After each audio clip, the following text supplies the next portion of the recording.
dokter katakan susah, sulit dan sebagainya, tapi kalau Allah sudah berkehendak tidak ada yang tidak mungkin.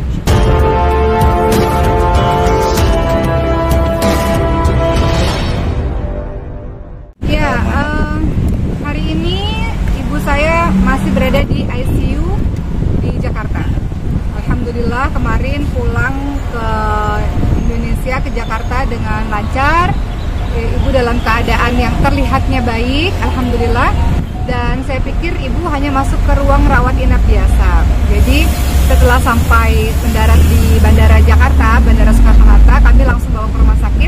Ternyata dokter mengatakan ibu harus di ICU lagi, dikarenakan untuk observasi. Dan sampai hari ini masih terus dipantau oleh dokter. Memang ibu ada jantung ya, teman-teman semua mohon doanya. Dan disertai dengan penyakit-penyakit lainnya. Jadi sampai hari ini masih terus pengobatan lanjutan lah.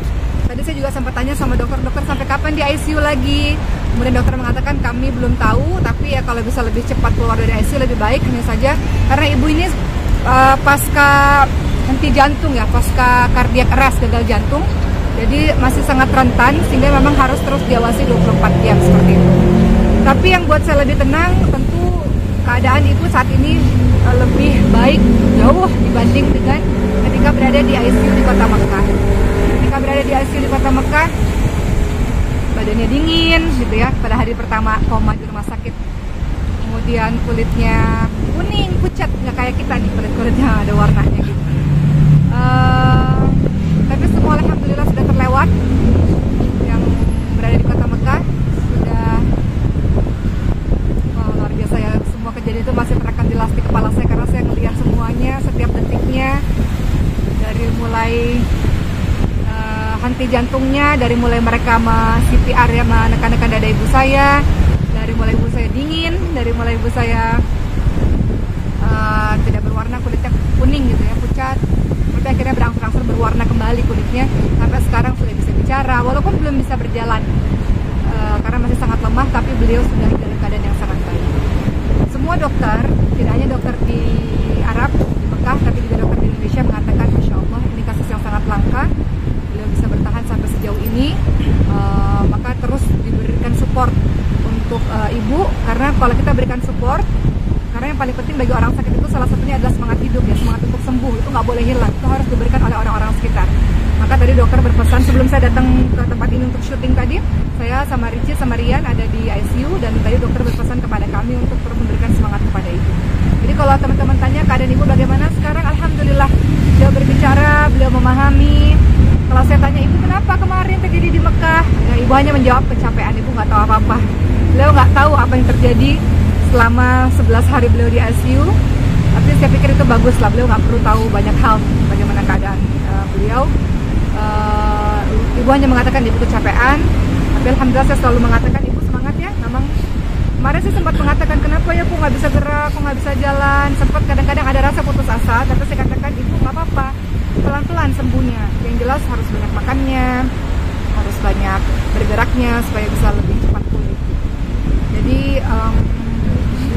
saya pikir untuk orang-orang yang merawat orang sakit ini, termasuk saya, dan saya yakin banyak teman-teman yang merawat ibunya yang sakit atau anaknya yang sakit atau siapapun yang sakit, kita sendiri harus kuat supaya bisa menguatkan orang yang sakit. Kalau kita sendiri lemah, bagaimana kita bisa menguatkan orang-orang yang kita cintai untuk bisa kuat dan bertahan.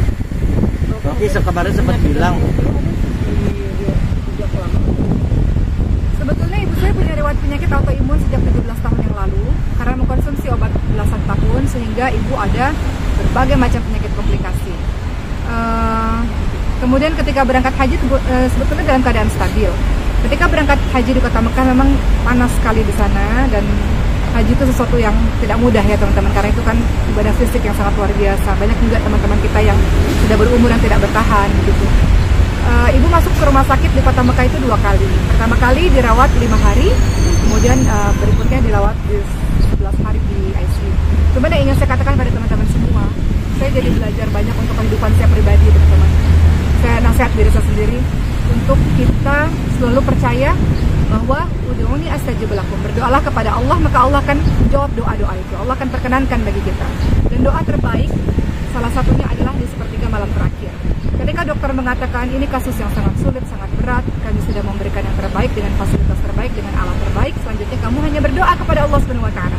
Ketika saya sampaikan itu kepada adik saya, Dokter Cindy, beliau katakan sebetulnya itu dokter sudah gitu, maksudnya keluarga menerima apapun yang terjadi, Mbak Oki, kata beliau begitu. Kemudian yang saya lakukan adalah saya pergi jam 2 pagi ke depan Ka'bah, karena kebetulan rumah sakit kami satu gedung dengan hotel dan berdepan atau berhadapan dengan Masjidil Haram, Ka'bah itu berhadapan dengan Ka'bah lah istilahnya. Jadi setiap jam 2 pagi sampai pagi saya berada di Ka'bah, saya berdoa kepada Allah Subhanahu wa taala, dan banyak hal ajaib yang terjadi.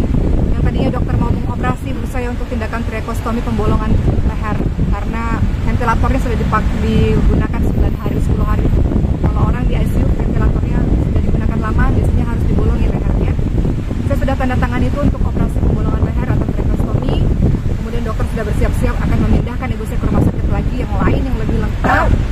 Namun Masya Allah tiba-tiba semuanya terjadi begitu saja dengan ajaib. Tiba-tiba hari ke-10 ibu lepas ventilator, hari ke-11 tiba-tiba dokter bilang ibu saya sudah boleh pulang dari ICU. Jadi sebenarnya yang saya ceritakan kepada teman-teman ini lebih kepada hikmah dalam kehidupan yang saya jalani, bahwa selama ini mungkin kita sering dengar dari orang-orang ada keajaiban ini, keajaiban itu, tapi saat ini saya mengalami sendiri bahwa Masya Allah ada banyak hal terjadi di ICU, tapi ada banyak hal terjadi dengan kekuatan doa. Dan itu bukan doa saya sendiri, teman-teman semua.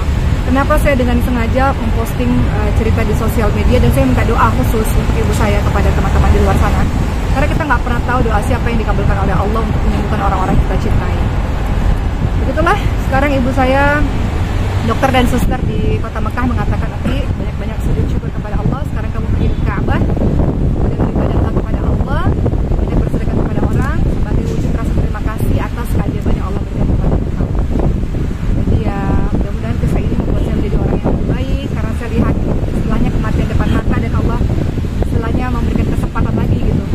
Semua terjadi di depan mata saya, jadi saya mau jadi orang lebih baik. Teman-teman doain ya, semoga dengan kejadian ini ada hikmah yang baik yang bisa saya ambil untuk saya dan keluarga. Oke, kabarnya ibu juga ada ini ya, Kak pernah cerita wisuda Quran. Oh itu iya, boleh dijelasin betul. sih? Ibu saya dalam keadaan koma di rumah sakit di ICU. Namun dokter mengatakan walaupun dia koma tapi dia dengar. Jadi kamu bisa berdoa apapun dan kamu bisa baca Quran sesuka hatimu. Jadi setiap kali saya baca Quran, ibu saya menangis, teman-teman semua. Jadi keluar air matanya pada saat matanya terpejam. Jadi saya tahu bahwa walaupun orang koma dia masih bisa mendengar. Karena bagaimana mungkin air mata itu bisa mengalir? Setiap kali saya mengaji, membaca Al-Quran, air mata itu menetes, teman-teman semua. Saya ingat beberapa hari kemudian ibu saya bisa membuka matanya. Walaupun matanya nggak bisa mengikuti saya, artinya hanya lihat kosong.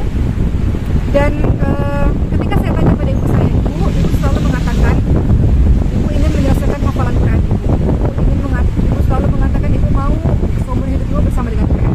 Saat ini ibu belum selesai hafalan Quran, ibu saya baru 10 juz, teman-teman semua. Kemarin baru wisuda. Jadi saya katakan ibu selalu bilang ketika ibu sehat, ibu mau hafal 30 juz Quran ya Allah, mau dilancarin Qurannya.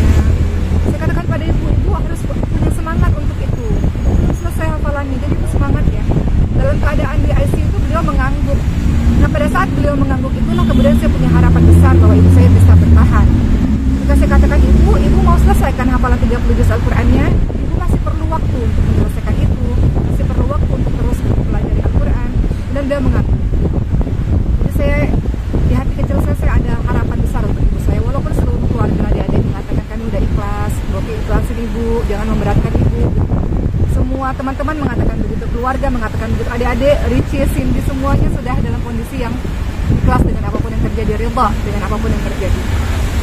Namun pada saat itu susah ya teman-teman sekalian, perasaan dimana kita ridha, terima dengan takdir Allah, tapi di satu sisi ada harapan besar gitu. Itu perasaan yang memang nggak mudah sebetulnya. Tapi saya dengan ibu yang mengangguk itu, saya punya harapan besar bahwa ibu bisa bertahan.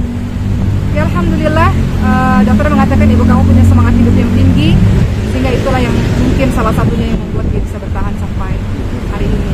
Jadi saya mohon doa lah dari teman-teman semua.